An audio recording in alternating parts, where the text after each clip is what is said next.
Mangigsoon si Jesus adunay kasing-kasing nga dali mo alagad ni adtong nanginahanglan. Ang wala magduha nga Kristo adunay laing mga plano sa iyang pag-abot sa Capernaum. Mga plano nga wala mag-apil sa laing pagbiyahe nga moayo sa sulugoon sa opisyal. Mangigsoon kasagaran ato ang makaplagan ang atong mga kaugalingon sa susamang mga sitwasyon sa ato ang adlaw nga pagkinabuhi. Gusto nato mapahulay, gusto nato mag-relax human sa kapoy nga adlaw.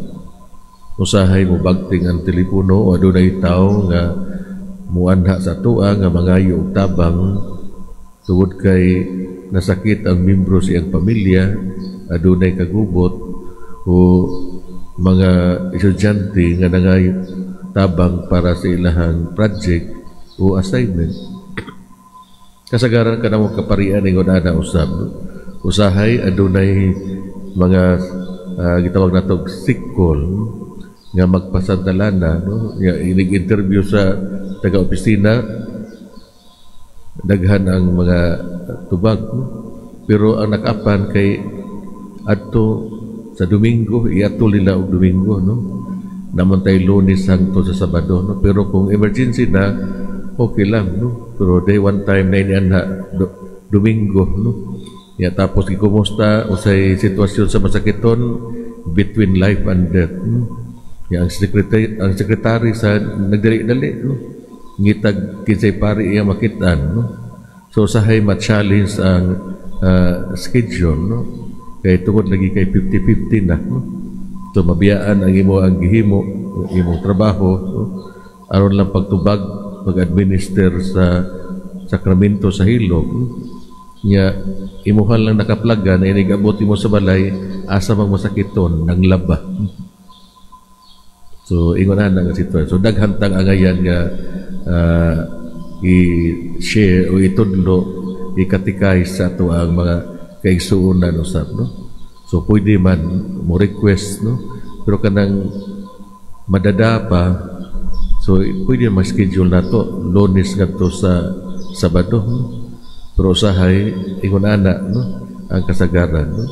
So hinaton ta makaigsunan nga klaro para sa tuwa aron matabangan usab ug maandam nato ang pamilya ug ang masakiton, no? So nining mga panahon na makaigsunan si Jesus nag-imbita ka nato sa pagsunod sa iyang sanglitanan. Atong ihatag ang ato ang mga higugmaong pag-alagad ug diha sa ato ang pagpamalandong atong maangguhan sa daghang mga grasya ug bilagro nga gihatag ang Ginoo.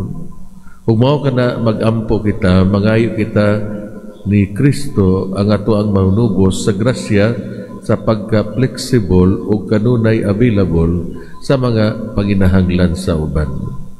So parehas kagahapon, no? Sa to ang prayer rally, no? So daghan ang mipaambit sa ilang kinatian sa baha, no? O mahitugod usab sa korupsyon, no? So hinaot nining mga bahina, no? Kita usab padayon nga mamalandong, padayon nga muaninaw sa daghang mga isyu nga ato ang nasinati karon sa atong nasod. So makaigsunan ang opisyal adunay lawom nga kahibalo sa iyang pagkadili angayan ug mao kini ang iyang iyawi sa pagpangita og pabor uban kang Hesus.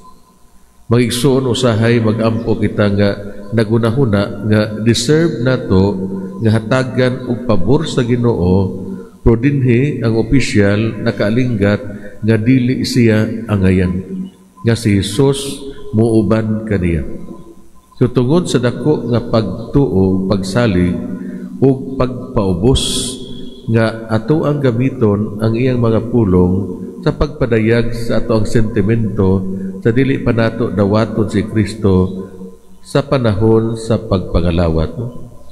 Ang atong isulti, Ginoo, dili ako angay nga mokalawat kanimo apan ipamulong lamang og mamaayo ako. Mga igsuon sa ato ang mapadayunong pagpangandam sa pag-abot ni Kristo ning panahon sa Adbyento, atong himuon kining mga pulong sa opisyal nga atoa. unsa may hagit para kanato.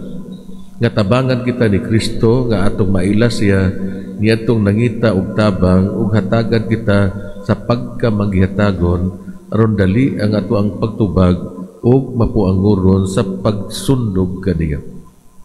Ikaduha, nga muhimo ako usa ka yano nga buhat sa pagtuo kang Kristo nga siya nagagiya og nagproteher kanako. Hinaot unta.